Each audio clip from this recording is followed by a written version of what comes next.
Prisoners of Syria's war. Members of the armed opposition are being exchanged for men from the regime. This time it's 9 from each side. The latest prisoner swap, the third so far, is a confidence-building measure. Arranged under the Astana peace process.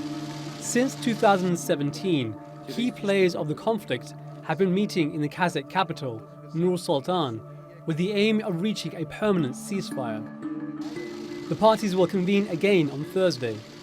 Since the uprising began 8 years ago, Syria's prison population has increased to around 500,000. Amnesty International says most of the prisoners are civilians.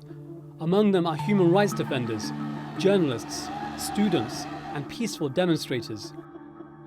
The human rights group says inmates face systematic torture for both men and women. An investigation by the TRT World Research Center details the experiences of some of the female detainees. And we have seen that the Syrian regime is actually running sexual abuse and rape as a stratagem of war across Syrian prisons and a network of prisons they have. Most of them are indeed secret.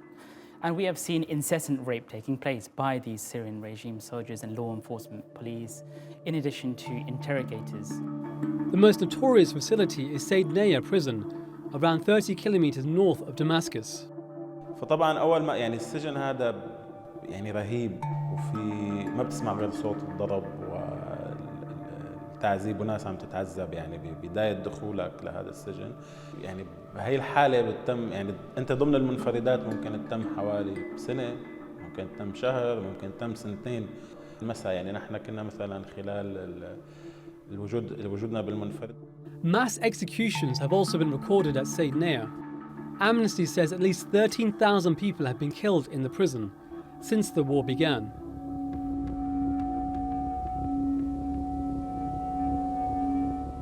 The fight against Daesh was won last month. Its remaining territory in Syria was seized by a US-backed alliance.